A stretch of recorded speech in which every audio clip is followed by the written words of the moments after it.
Welcome to the Standard of Truth podcast. In this podcast, Dr. Garrett Dirkmott and Dr. Richard Leduc explore the early history of the Church of Jesus Christ of Latter-day Saints and the life and teachings of the prophet Joseph Smith. They examine the original historical sources and provide context for events of the past. They approach the history of the Church with faith, expertise, and humor.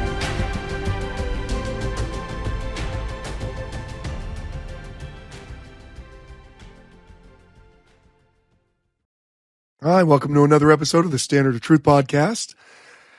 I'm your host, Dr. Garrett Dirkmott, and I'm feeling very under the weather. We should have just canceled doing an episode, but I'm joined by my usurper, who was waiting for just the moment. As soon as I told him my throat wouldn't work, he said, "Well, you know, I could just do the whole show." I've got 20 minutes on reciprocity. I've got another 20 minutes on prospect theory. I could just go. Oh my gosh. Well, I'm joined by my friend Richard Leduc. I do apologize that for multiple times during the show, as I try to breathe and or talk, I will probably start falling into an NPR whisper voice where, "Thank you so much for joining us on NPR. Notice I could talk like this all day." There's a certain sense to the timbre and the whisper that it works. Hello, Garrett. Thanks for having me back. Really excited to be here. I haven't seen you for several weeks. I am legitimately excited to see you. It was that kind of a bender. You just came back from Israel. It's very exciting. And so no international incidents while you were there. So we're happy about that. And that they found out about. It's nice to have you back. So Garrett, there's so many things to talk about. We have 400 million emails that we will have read, but will not cover here. We're very sorry to everyone. We read all the emails. We really do. We just can't read all of them on the air. Ever. But so Dead in Hell 11, Garrett, take it away. No, we put that to bed. Okay. We decided that we're no longer going to talk about anything related to Utah history. Nothing from your dissertation, at least. Yeah, we have to steer clear. In fact, if anything's in my dissertation, we have to just say, yeah, that's like season 38 material, even if it's not on polygamy. Yes, but so there were a couple of things that we wanted to cover and to talk about, and I think one of the things that you had said in our pre-production meeting was just to spend a minute on the passing of President Holland. Oh man, yeah, that was really sad. Everybody, obviously, tributes have poured in, and President Holland, where it had the funeral. I mean, so this episode's going to come out a little bit, too much after the fact, but it's a tough thing when apostles that really helped shape your testimony as a young man, when they pass away. And I got to have kind of two encounters with President Holland. The encounter as a young man who was just blown away by his teaching abilities and his directness and his doctrine. And then I got to encounter him working on the Joseph Smith papers, because when I was first hired, he was one of the apostles that was reviewing the stuff that was produced. He would go through it and check it, and that reminded me of interactions that we had. Again, I'm not important. Nobody knows who I am. If you were to ask President Holland, "Who's Garrett Dirkmott?" he would say, "Who's Derek Drockmart?" And that would be the response. Okay, so he doesn't know who I am. Speaking of which, while we were in Israel, if you go to the Garden Tomb, the Garden Tomb is operated by an evangelical Christian group who believe it's the site where Jesus was buried, and that it's the actual tomb that Jesus was in. And so when they talk to you about it, it's very much a missionary pitch, telling you you're saved only by faith. We know this. For whatever reason, the pastor leading our tour assumed we were a Christian group. He didn't ask, are you from Utah? Or he would have been like, well, obviously you're not. And that apparently the Christian groups that come are always being led by a pastor. So this very, erudite British pastor who's leading us on this tour, he says, oh, who's your group leader? Who are you here with? And so people say, oh, we're here with Garrett. And, he comes over and shakes my hand. Good to meet you. And I said, hi, I'm Garrett Dirkmott. What he heard is Derek and proceeded to call me Derek. And now this is before my voice was gone, so that wasn't an excuse. But not only that, he gave me an honorary doctorate of divinity. He assumed that we were a Christian group, and I mean traditional Christians. Obviously, we're all Christians, but they don't think we are. And started calling me Pastor Derek. And he called me Pastor Derek the entire time. The tour had to love that, by the way. Every single person. Because, he's speaking on these like mic headsets, so everyone's listening as they're walking around. People are just laughing the whole time he's trying to give this tour of what they believe to be this sacred spot where the crucifixion and the resurrection took place. But he keeps talking to me about, in a nice English accent, that he's sure Pastor Derek has talked to you before about what it was like when the women came to the tomb and Jesus wasn't there. But people are having a hard time taking it seriously because A, he keeps calling me Derek. B, he thinks I'm a pastor. Both of which are not correct. And yeah, they very much, but I thought, you know what? That's a kind brother in Christ. Someone who will immediately assume that you have a doctorate of divinity and that you're a pastor of a Christian congregation, when in fact you just have a Dutch name that's hard to pronounce.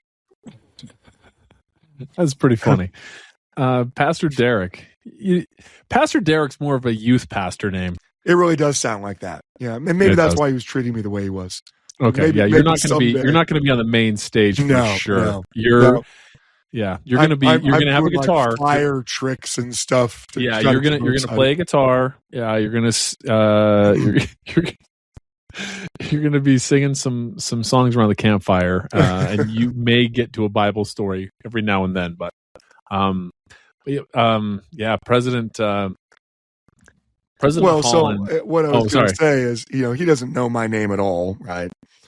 So I don't want to be one of those people when, an apostle passes away to be like, to try to, act like I had some kind of great personal relationship, right? I don't. I am nothing. No one knows who I am, nor should they. So it's not even like a statement of, why don't they? I'm well aware why they don't. But early on during the Papers project, we got to have a lunch meeting with him. And so it's just me and a few other historians. And at the time, Elder Holland, but, President Holland. And we're all awestruck because, it's this is as Elder Holland, the person who's been such a big deal to us. So we go in there. The whole point is we were going to have a discussion about, some difficult topics related to producing the Joseph Smith papers. And we all sit down. We have our little box lunches in front of us. And not one person touches their lunch. They're all just sitting there. Elder Holland's like, so what questions do you have? Everyone's just silent. No one's touching their lunch. He just tears into his box lunch and starts going to town. Just starts eating it. Man, you guys aren't going to eat. I'm hungry. I don't have time for this. I've got to eat. We eventually had, a really good discussion. But the thing I remember most was he was one of the people reviewing one of the volumes that I worked on that had a lot of Dr. Philasis Hurlbut in it. And look, to tell the story, you have to talk about the guy a lot and all the things he did to Joseph, threatening to murder him, all the lies that he told, all, the court case against him. There's a lot in, volume 3 of the Joseph Smith papers that is related to Philasis Hurlbut because he was doing a lot to Joseph. And apparently we found the limit to how much Elder Holland wanted to hear about Philasis Hurlbut because in his review, he wrote back on one of our last cases surrounding him, last documents. He said, I have had just about enough of this Dr. Philasis Hurlbut. And then he said, this miserable little creature did so much to Joseph Smith. I mean, he obviously was fine with what we'd written. He was just expressing frustration. And I think that's because he had such a deep, powerful testimony of the prophet Joseph Smith that someone who was so deliberately being deceitful, claiming that the Book of Mormon, came from Solomon Spaulding's manuscript, for crying out loud. It was frustrating to him. So I loved his talks. I loved him as a leader. And it was really sad. I will say one last thing, that he had come and talked to our faculty just not very many months ago. And he hadn't been scheduled to speak. It was an anniversary, and he was there. And they asked him if he'd say a few words, and so he did. And here he is, pretty enfeebled. He's, having a harder time. And his voice still sounded better than mine does right now. But he said, if you knew what I know, you would run. You would run from house to house, from assignment to assignment, trying to do everything you could to spread the gospel of Jesus Christ. And I'm telling you, when he said that, there was a spirit in that room where everybody knew exactly what he meant when he said it. That as he was approaching the end of his life, if we had the testimony that he had, he wasn't indicting us. I mean, he kept telling us what a great job we were doing and trying to spread the message of the gospel through both teaching and through research. But the point of his message was that if we truly understood the importance of the gospel, we would never be weary in well-doing. We would run, as they said. We would run from house to house, from event to event, proclaiming the good news. I thought that was a special thing to hear from him the last time. There's a talk that he gave back in April of 2001, 4 years before President Hinckley's infamous talk on gambling, which we well know and follow. But so it's funny. It's a funny thing. There are few things in my life that have had greater impact than this talk, which is kind of a crazy thing. But I remember he was giving a talk, and it was about Elder and Sister Hess from Ashton, Idaho, and they got called on a mission out to at the time it was to Belarus, but it was in the Lithuania Vilnius mission. And they were old potato farmers, and they got called out to Belarus. And the people were not.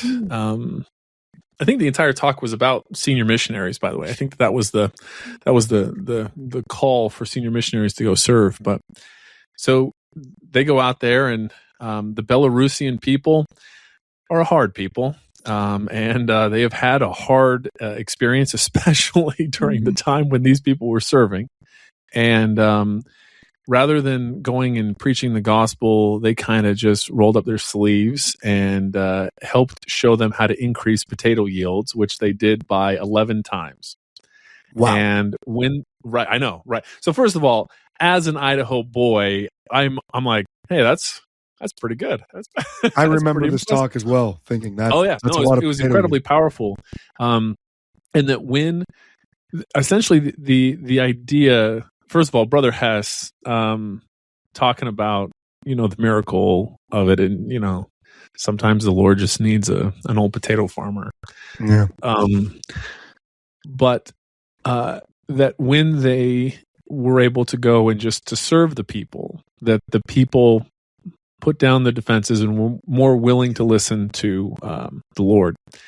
And it's a kind of a silly thing, but one of the main reasons why I went back to get my PhD was because of this talk from 2001 and the desire that I had when I retire to become a potato farmer. So I teach entrepreneurship and sales, business development stuff. But to take that lecture that I developed for the University of Utah, entrepreneurship students, and to take it all over the place in hopes that by teaching people how to better increase revenues to their business all over the world, right? That will hopefully bring down people's defenses. Those are the kinds of missions that I would love to serve, and whether or not that I could ever even do that is who knows. But that has been a talk that has been a guiding light for me my entire life. Now, obviously, President Holland was an incredible speaker, incredible man. Every time that he would speak in general conference, my wife would say, "All right, everyone, be quiet. we want to listen to this," and it was always just so great. But honestly, there are a couple of talks. President Faust has one about when he was a kid and pretending to be asleep. I still am like, oh my gosh, pretending to be asleep. Was grandmother goes and gets the wood. But this talk has been so impactful to me. And President Holland, what an incredible legacy of service, and what incredible advice to you. If you have the right tone, you can say just about anything. Yep. I remember that advice. And then his testimony of Joseph Smith, so powerful they play it at Carthage jail today. With the Book of Mormon, where he's holding it up. Yeah. Yep.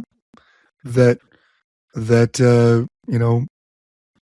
the proof that they were not deceivers is that they were reading the very book that they would have been lying about when they get murdered.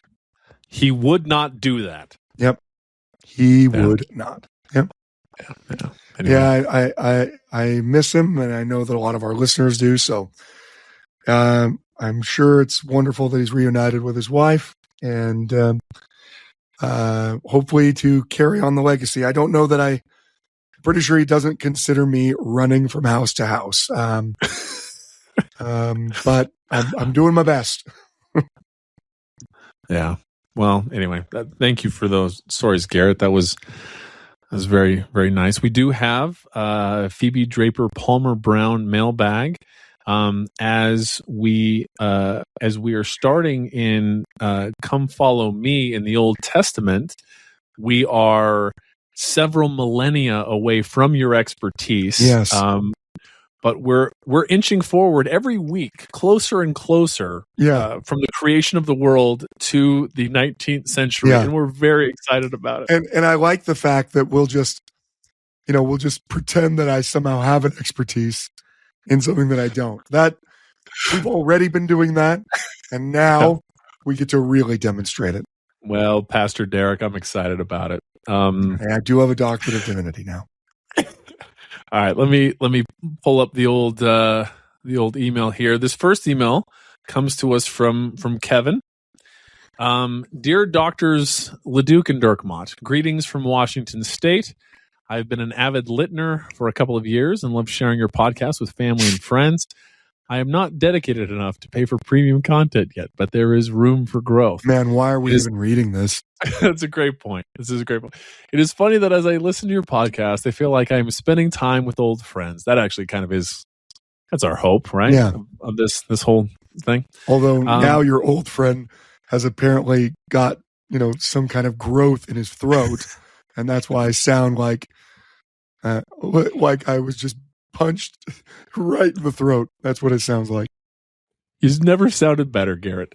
The time spent recalling old inside jokes, quoting movies and TV shows makes me feel like we have known each other for years. I have to explain to people when I recommend the podcast that they need to go back and go back to the start, or they will not get the jokes. My bishop recently asked me who Christy is and what her corner is all about. Well, now that out of context, that could go very poorly. That's why you need to pay attention to what the point is. Christy's Corner in a different context, something completely different. Your show has been informative and engaging. It keeps me awake when I drive, which is amazing because I am a very sleepy driver. I laugh, cry, think, and feel the Spirit. So why right now? Well, I am serving in a bishopric right now, and I got an email today that was disguised as a church email, but was really a message designed to undermine faith and get me to teach it as a new program. It acts like it's what the church wants new members to know, as well as everyone else. I will attach a copy of the email at the end of the message. This will spike the dandometer for sure. I thought it was dandometer or I don't know. It goes back. Well, we lost the trademark on dandometer or dandermeter, and so we had to go with dandometer. Otherwise, we can't capitalize on it. I see. Yeah. Yes. Lots of t-shirts. In the end, thank you to the Standard of Truth podcast because I was able to see this for what it was. Most of what this email claims has directly been addressed by you. Whatever has not been falls into categories of poor sources and arguments that I do not need to spend time refuting. Increasingly, they give some things the brethren have actually spoken about and then shift you to topics and claims not made by the church. I'm so thankful for your willingness to talk about challenging subjects openly so that I can turn the page on this and not be kept up worrying about the things that conspiring men would have me worry about. Thank you so much. If you are ever in my neck of the woods, I would love to take you to dinner, Kevin. Now that you get a good seafood dinner in Washington, now it depends where he's at. If he's in Tri-Cities, there's many good potato dishes. You can get a good Yukon potato, perhaps, a golden, all kinds of I feel like things. there's been a lot of potato talk on this podcast already. Have I met my Calvin of potato? Yeah, I feel like this is exactly how your former bishop felt about my mentions of atheists in my sacrament meeting talk. Yeah, when you mentioned them all the time. You've spoken our multiple word a couple quotes. times. Yeah. Yeah. I think when we had a presiding 70 that you mentioned, that probably was the thing that made him nervous. That was probably the number one thing. Yeah. Probably one. Yeah. Well, so a lot of This is people Kevin. got this. Yes. A lot of people got this. I didn't, but we had dozens of listeners who not only got it, but then emailed to say, hey, what's up with this? So I think we're going to talk about it. We're not going to go through every point, but I just want to talk about the fact that I love how Kevin brought up that, part of, first of all, we covered a lot of these topics on the show. But hopefully what also is going on is a changing way that you think about things like this that are just presented as truth, right? That we understand that we don't just take them exactly how they appear, and that where things come from matters. The email, it has like a weird image of Jesus, like it was trying to replicate the church's imagery, and just church-wide program, informed consent. Dear brothers and sisters, today we have an opportunity of spiritual importance and for thoughtful reflection. We've all been invited to participate in a new initiative.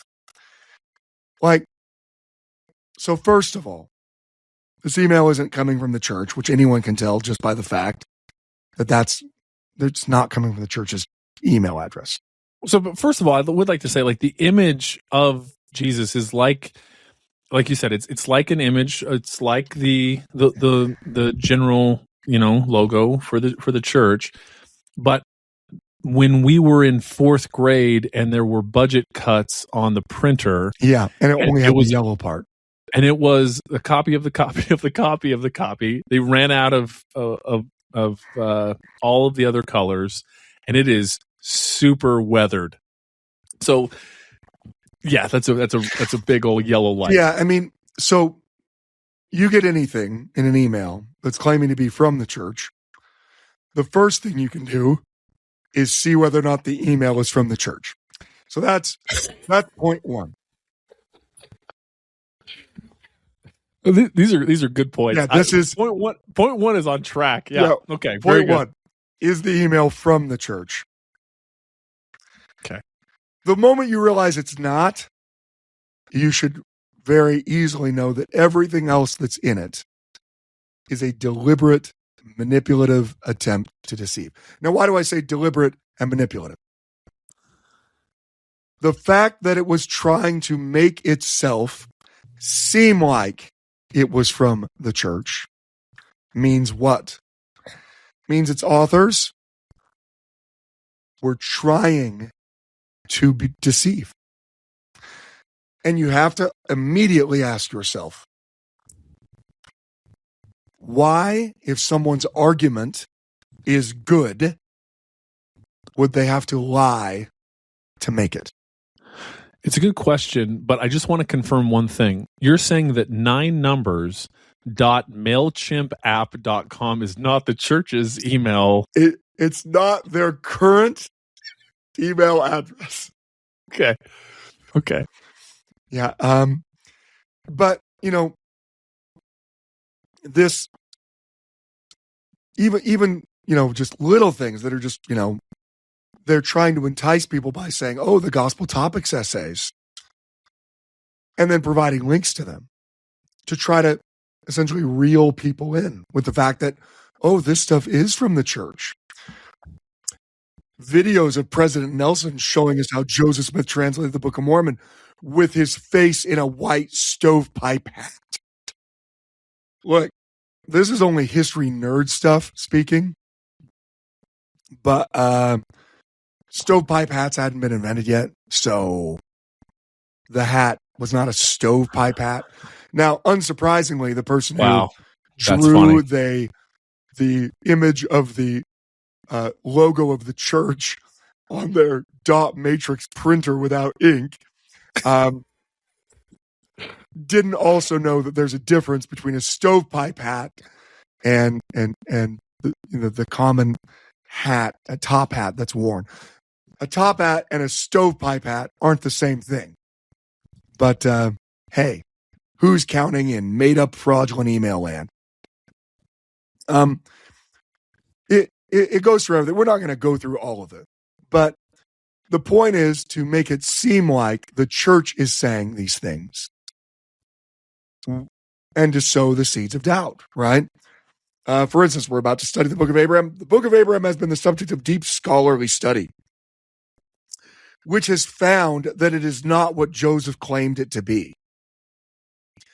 The Gospel Topics essay explains that we have the papyrus that it was translated from. That is false. The Gospel Topics essay says we don't have most of the papyrus. So there's a quick checkup for you there. The translation is 100% incorrect. Okay, that is also not in the Gospel Topics essay. That seems like that would really be a major announcement in the Gospel Topics essay. Yeah. We're keeping it in the Pearl of Great Price, but it's all incorrect. Yeah. It's things like that all throughout. The brethren are prayerfully considering decanonizing the Book of Abraham. Well, if it's 100% incorrect, I would think that they would be thinking about that. I mean, the person who created this has no problem just lying. This is the type of evil doing that the people who stole the 116 pages were intending to do. If you are lying to make your point, then you have no moral high ground. You can have a different opinion all you want. You can not believe the church is true all you want. If you are asserting as a fact things that are not facts, then you are a liar and a reprobate, and welcome to your 1,000 years in our primitive hell before the telestial resurrection. Because this is not, well, I just believe differently than you. I believe differently from you is essentially everyone on earth. No one believes what we believe. That's fine. That's why we send out missionaries. This is not, I believe differently than you. This is, I am going to dishonestly lie about actual facts in a manipulative way to try to change people's minds through lies. Once you recognize lies like this, you should no longer give any credibility to the document. Okay? Once you find one place, well, first of all, you should have no credibility to an emailed document that claims it's from the church, that's from MailChimp. Okay? Especially no credibility. Especially if they don't use the color, there's no magenta. Yeah. It's just, it was out. Magenta was out. Okay.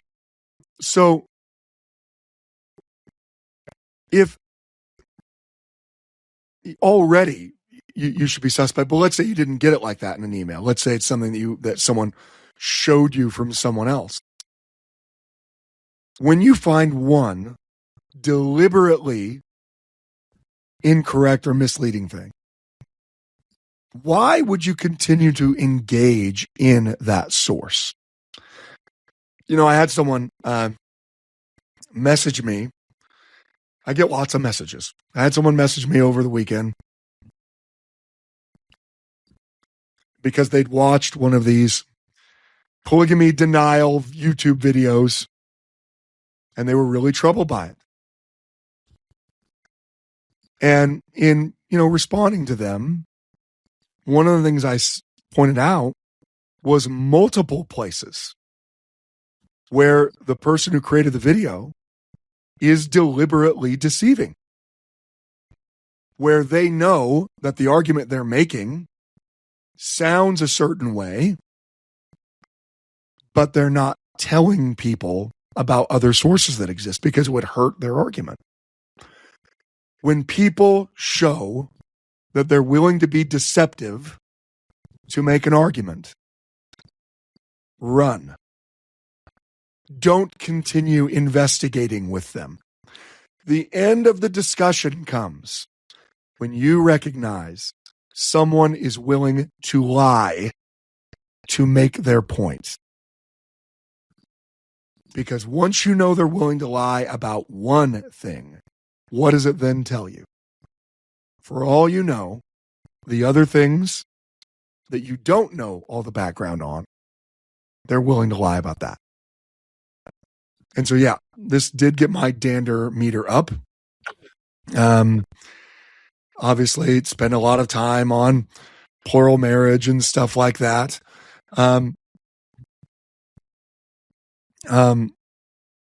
This is, these arguments and these statements, over the top, attempting and pretending to be something coming from the church is just, the lowest level of anti-Mormon garbage.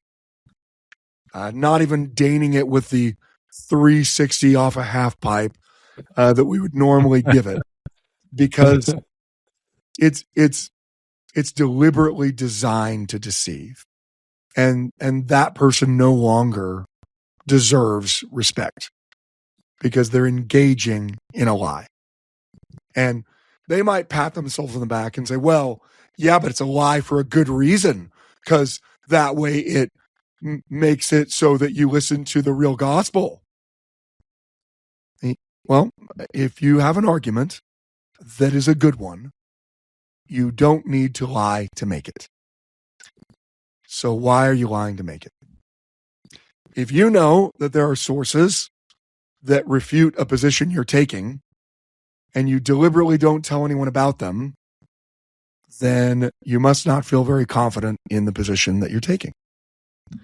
But you could probably know that from where the email came from. And it's very lengthy. The other thing, in part of this deception, Church History Society is who sends it. One East South Temple, which is like the Joseph Smith Memorial Building. Oh, they have better servers there. Yeah, well, I checked to see, Church History Society isn't there, so they even lied about that. They also said you're receiving this email because you opted in via our website, which of course nobody had. So every part of this was a deliberate dishonesty. Unfortunately, a lot of people got that. But don't be taken in by stuff like this. If someone is trying to share stuff with you, whether it's about polygamy or whether it's about the Book of Abraham, and it's not coming from the church, then that is your wake-up call. If part of their narrative is, here's where the current prophet is wrong, that's when it's time to end the conversation. Because that person, whatever they claim, they can claim all they want. Oh, I'm a really good member. I'm a devoted member. I just believe the prophet's wrong. Okay, well, I hate to break it to you. You're not a devoted member. You stop being a devoted member the moment you decided the prophet was wrong. That's when you stopped being a devoted member. And that's what we all make a baptismal covenant to do, to follow the current prophet.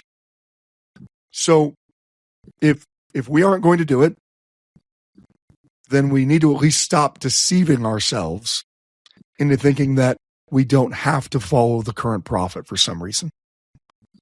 Well, yeah, but I really have a hard time with plural marriage. Yeah, you and everyone on earth. You aren't the only one who has a hard time with plural marriage. Every single member of the church living in America has some level of discomfort with the fact that it was practiced. But we follow what the current prophet teaches, who is, first of all, teaching you not to practice plural marriage. So if someone's telling you to, they're wrong. And second, only recently released a statement saying Joseph Smith taught and practiced plural marriage. And what's frustrating is that when people imbibe some of these things, they start to spin out, because then they stop relying on the witness of the Spirit that they've had for 30, 40, 50, 60 years of their life. So these things are super frustrating to me. Well, so, I make fun of aspects of it, but these things are only going to become more difficult to be able to distinguish, right? With AI and other things. I mean, when President Nelson talks about the need of having the Holy Ghost, because in coming days we're going to need it more than ever. Like we mock this, not having the magenta ink and whatever, but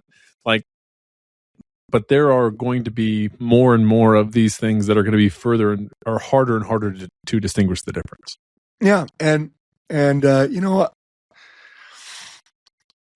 I would say to people to be not just wary, but build a brick wall, like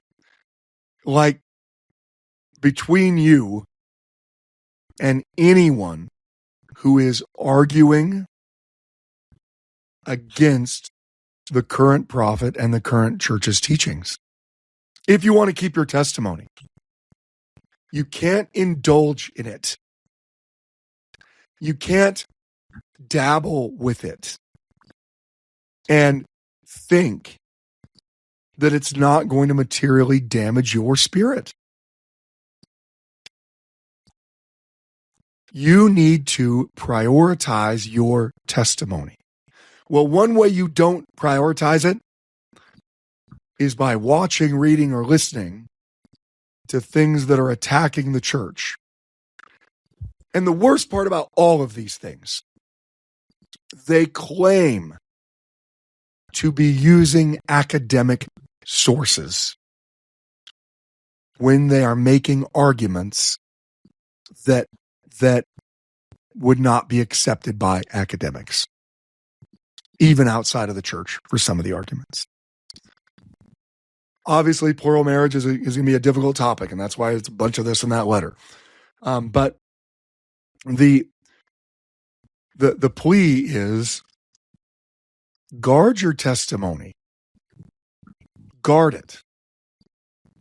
Satan is going to try to destroy it. And what many early members of the church learned, you are going to learn. And that is often the person who is the most at risk of damaging your testimony is someone that you personally think is a really great person. Oh, you don't understand. Bill's like an amazing guy. He totally came over and helped me when my house flooded. He just thinks that President Nelson became a false prophet when he told people to get the COVID vaccination. I mean, you know what I mean? Like, it of course is going to come in the guise of someone who claims that they have a testimony. But you don't get to claim that you have a testimony of the restoration at the same time you're talking about how the current church is in error. I will repeat it in case anyone is wondering. If the church needs to change something, the angel isn't coming to you. So if you think it did, it didn't. If you think that you are the conduit whereby God is going to correct the problems in the church, you are wrong. And you've been deceived. And I have no compunctions about saying that. God has established a way that knowledge is given. And the way that it's given is not from a YouTube video. It's not from a fraudulent letter. it is from the prophet of God. So don't allow yourself to be deceived. Don't allow yourself to be deceived.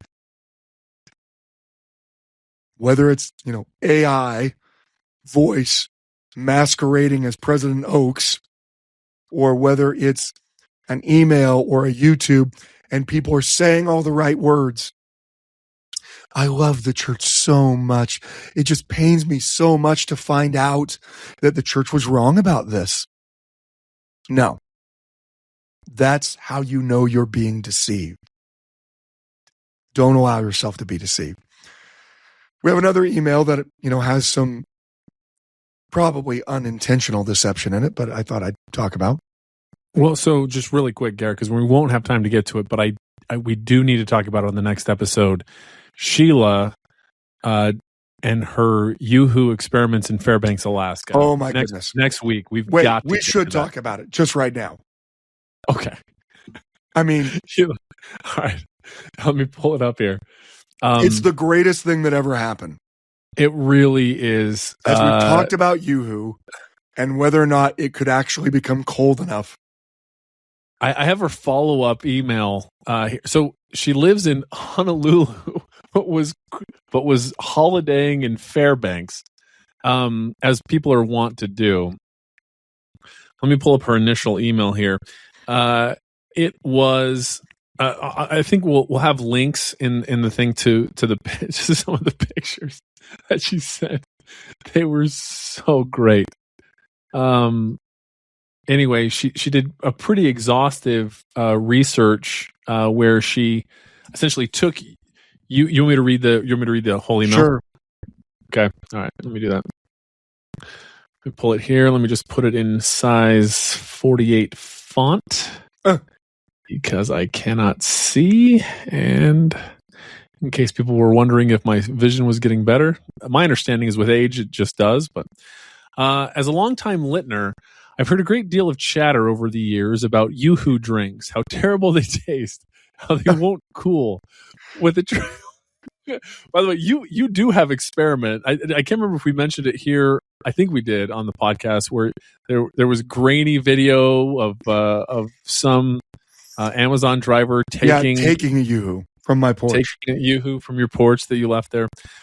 With a trip to Alaska for Christmas and anticipated cold weather, I decided to do some Yoo-hoo experimentation.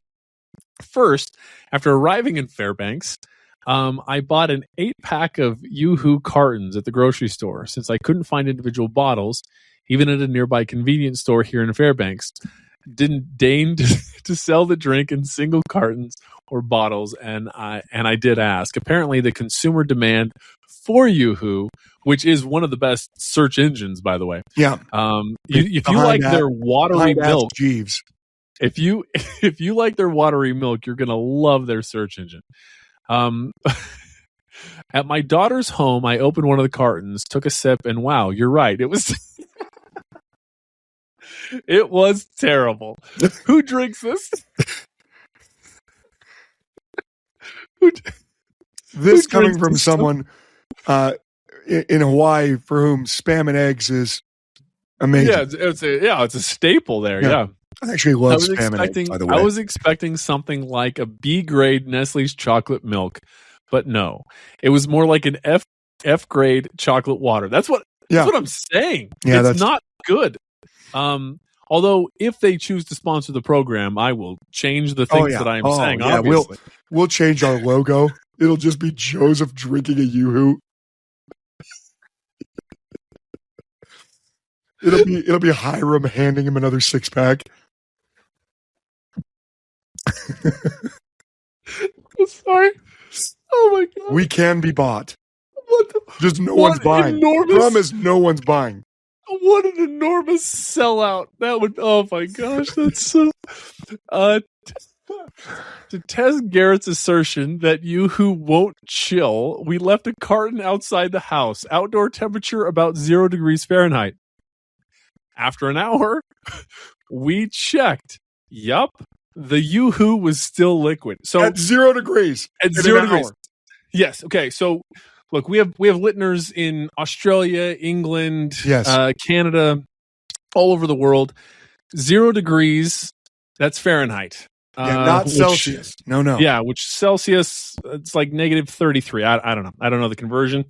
Are you looking that up, Gary? Are you getting the crack research stuff on it? Research stuff on it. After another hour, as the outdoor temperature dropped, the Yoo-hoo continued in its liquid form. It's negative 17.7 degrees Celsius. Finally, after 24 hours in temperatures of negative 20 Fahrenheit, Yoo-hoo froze into an ugly brown block. Photo attached.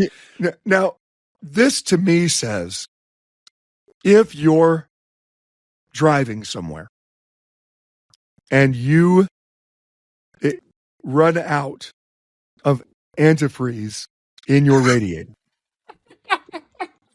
you could theoretically, to get to the next town, pour Yoo-hoo in it and as a stopgap. So now Garrett and I are not auto mechanics, but our understanding is that would work and that would be totally fine. I mean, your car would be destroyed, but it would have a great chocolate scent. In case you're wondering, we didn't chop it up and eat frozen block Yoo-hoo. Why would you do that? You wouldn't serve that to prisoners at Guantanamo Bay. Also, because it wouldn't be able to freeze, they wouldn't have the ability in Cuba. We also boiled some Yoo-hoo and threw it in the air at negative 10 degrees Fahrenheit temperatures.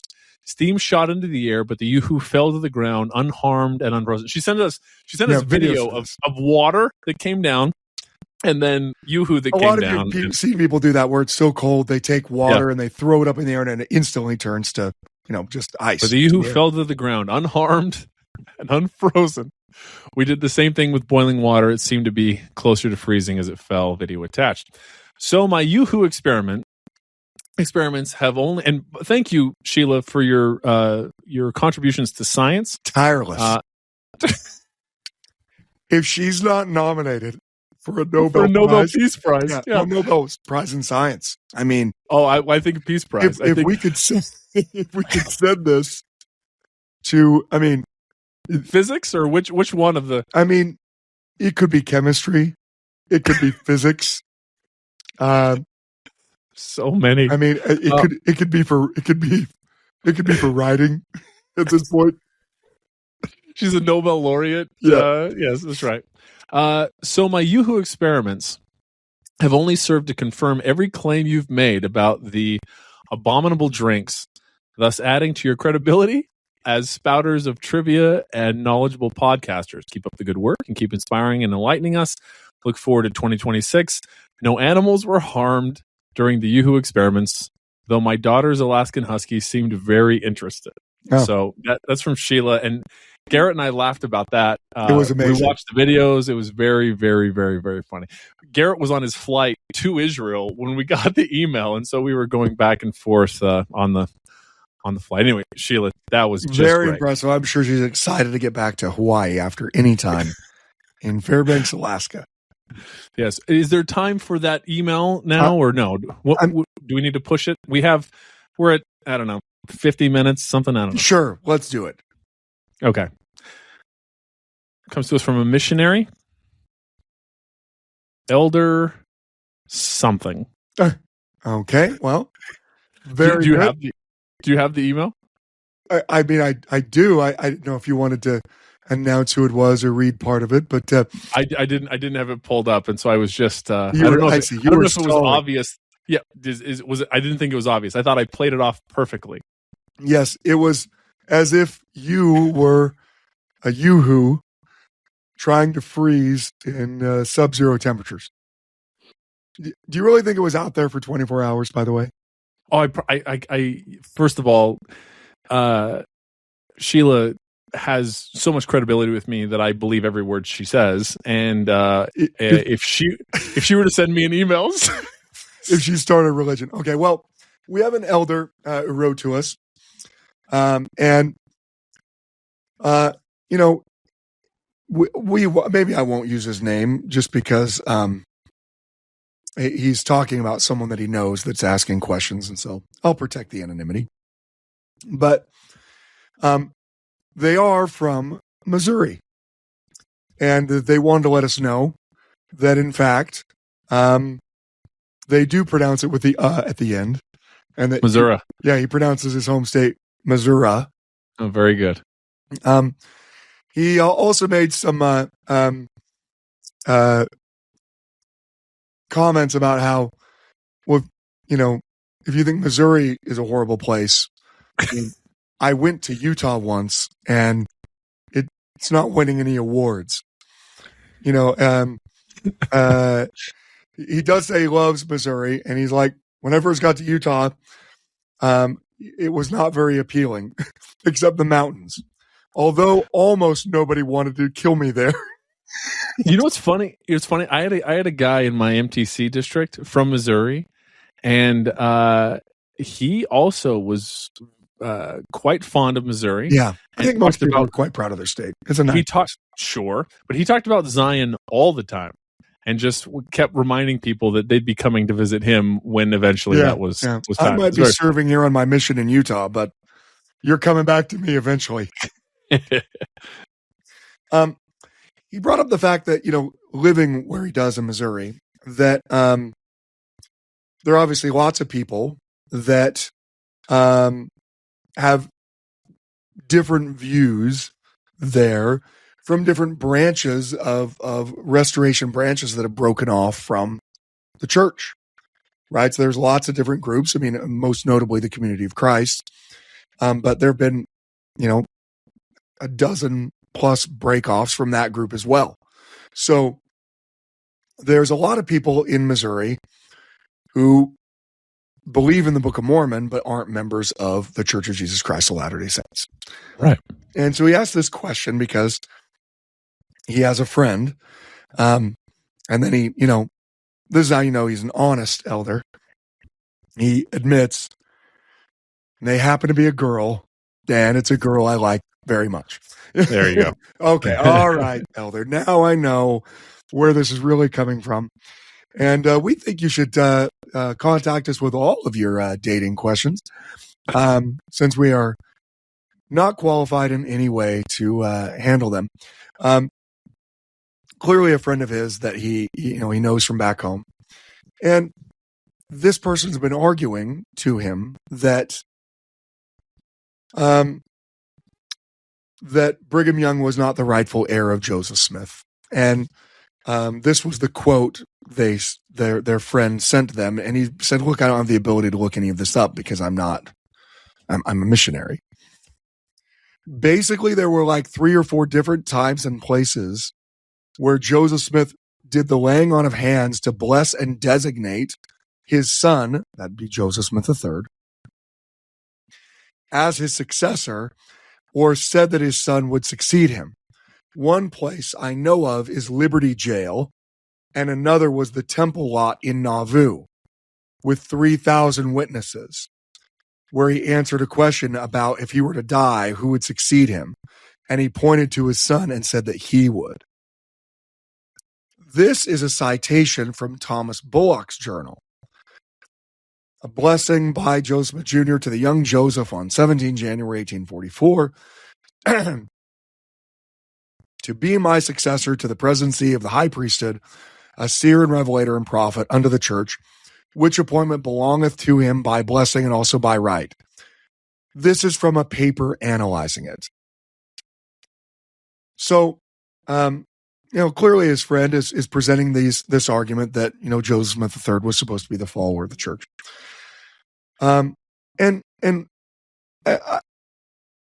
Obviously the friend is not, some kind of PhD historian, and they're just having this discussion.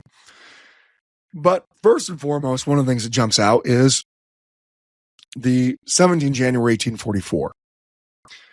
That's because this document, supposedly from Thomas Bullock's journal, which it was never from his journal, is purported to be from his papers, but in his handwriting, is actually one of the Mark Hoffman forgeries.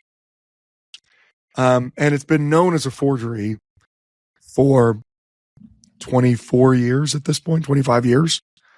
So I don't know if the friend was reading a really, really, really old article where that was discussed, or they were using ChatGPT, and ChatGPT, because it can't tell the difference between a source that's real and one that's fake, pulled that up as proof that Joseph had blessed his son to be the successor. But that one, first of all, is 100% fraudulent. It is the listed known Hoffman forgeries, even though, it might say what people want to hear. Another in this line of questioning, right? Another was the temple lot in Nauvoo with 3,000 witnesses. I think where this comes from is actually not the temple lot in Nauvoo. This is from the temple lot trial, which also has a lot to do with plural marriage. So sorry for everybody, ended up talking about it again. But what happened is the reorganized church and another church were disputing who had rightful ownership of the original temple lot in Jackson County, Missouri. And it went to multiple court cases. And the Hedrickite church that possessed it was refuting claims by the reorganized church that the reorganized church rightfully should have owned it as the rightful successor from Joseph Smith. And so that's why this all came up. Well, there is someone in that trial who does make the claim that Joseph Smith said that his son would be the successor were anything to happen to him. The problem is that person in that trial also apparently is saying things that we know at one point they refuted. So this person, their name's James Whitehead. He says, I recollect a meeting was held in winter of 1843, prior to Joseph Smith's death, where the appointment was made by him, Joseph Smith, of his successor. His son, Joseph, was selected as his successor. Joseph did the talking. So I think that's what the friend means when they say at the Nauvoo temple lot. I think what they mean is it's from the temple lot case, which is an 1892 case, a court case in which this testimony is given. The problem is part of this testimony also includes things like the doctrine of polygamy was never taught by the elders or high priests or by any other person or persons of authority in that church. The doctrine of polygamy has never been, to my knowledge, taught or practiced by any person in the reorganized church because we did not believe in it. And if anybody has taught or practiced it, they've been cut off mighty quick. So he makes a claim that it was never, ever, ever taught. Well, the reason why that's a dubious claim is the same person, James Whitehead, actually is recorded by leaders of the reorganized church stating that Joseph Smith practiced plural marriage. So, I mean, that is kind of a problem, right? Because, he says that it never happened, but he also is a person who changes that opinion, right? So he gives different accounts when it comes to plural marriage. So look, is it a source? Yes. Is it a very difficult source? Yeah, because, in 1864, He tells Alexander Hale Smith, another, child of Joseph Smith, that in fact Joseph had taught and practiced plural marriage. And that is, a demonstration that at least some part of his testimony is not really accurate. It was never, ever, ever taught. Joseph never taught it, but you yourself are at an earlier point in your life telling people that Joseph did teach it. So there's some discrepancy there. This is another example, of course, where you can go through all of this and make all kinds of arguments. Is it possible that Joseph designated his son to be successor? Of course it's possible. But the real determination of whether or not that took place, the real determination of which church is following what Joseph Smith taught, can really just be done by examining what Joseph Smith taught. And you don't even have to go very far. Joseph Smith loved and repeatedly taught the doctrine of baptism for the dead and work for the dead. Repeatedly. Over and over and over again. Multiple letters to individuals in the church, multiple letters to the church, multiple things that are in the Doctrine and Covenants, revelations surrounding it, ideas about it, descriptions of it, the entire purpose of building the temple with the oxen basin in the basement for the baptisms. There is no way to make a historical argument that Joseph Smith was not certain that baptisms for the dead were an essential part of the gospel. So which church practices baptisms for the dead? It's a very easy question to answer. It's also very clear that Joseph Smith believes that other temple ordinances are essential for exaltation. There are hundreds and hundreds of documents that relate to Joseph Smith teaching this, including his Doctrine and Covenants section 124, which is a gigantic revelation talking about the essential nature of the temple, the essential nature of the work done in it, the essential nature of washings and anointings, of endowments, of the work for the dead. Why is Joseph saying that we cannot be made perfect without our dead, and our dead cannot be made perfect without us? Why is he teaching this if temple work and work for the dead is not essential? Now, I understand someone can argue who's from one of these groups. Well, yeah, I know Joseph said that, but I don't think that was essential doctrine. I think he was just being experimental in his theology, and I think he just was saying things that he was just speculating, but it wasn't actually essential. Okay, I understand why you believe that, and I understand that it's fine to have that belief. But there's no way to argue that belief, a rejection of current practice of baptism for the dead, that comes from Joseph Smith. There just isn't. All kinds of discussions can be had about whether or not Joseph Smith practiced polygamy, but even scholars from the reorganized church, from the Community of Christ, they will say it's clear that Joseph Smith did teach and practice plural marriage. So even anyone who's making the argument inside of that faith tradition is making the argument in opposition to what their own scholars have admitted. Again, you can say, well, but he realized it was a mistake. Yes, you can say those things. But to say that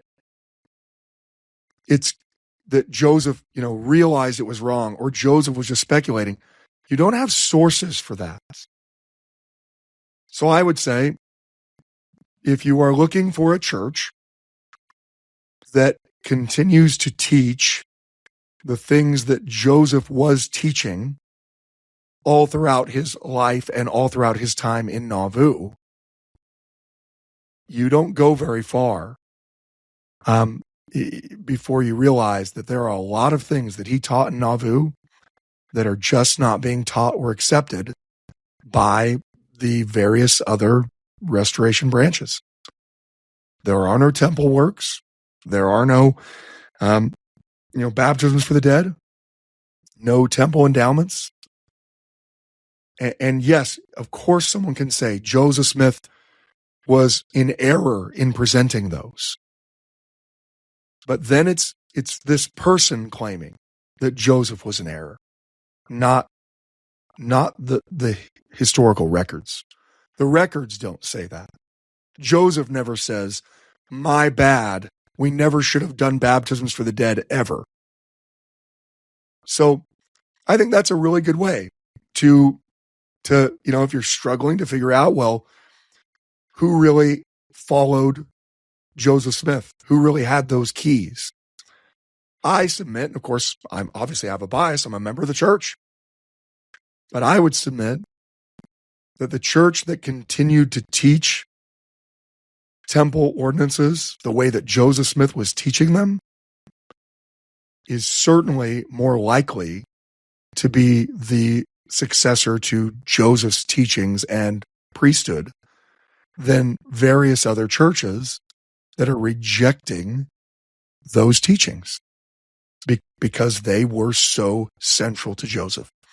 You don't have to even be an expert on Joseph Smith to read the things that he says about baptisms for the dead to come away going, this is a really big deal to Joseph Smith. This is not casual. This is not speculative. This is not a single document. This is over the course of 4 years, over and over and over and over and over again, teaching it publicly, teaching it privately, reiterating it over and over and over again. And I don't really see any ability to justify dropping it as a teaching with anything close to a claim that Joseph realized it was not a true doctrine. You basically have to say, well, I realize that it's not a true doctrine, so that's why I don't follow it.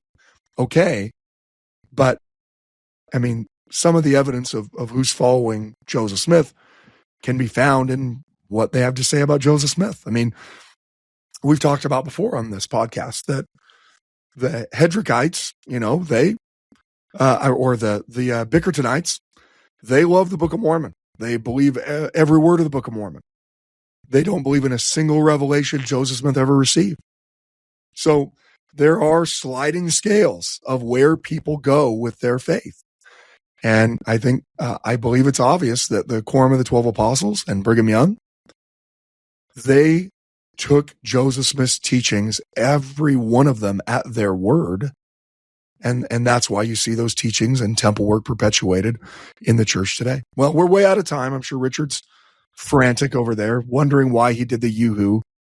Well, it was so good. Sheila's email was so good. We are way over time, but Garrett, it's just great to have you back. I know that this is the second episode of the new year, but it's the first one that since you're back in the new year, because we recorded that one earlier. So anyway, all right. It's fine. Thank you so much for joining us. Hopefully, I don't sound like a dying frog next time, but probably still yes.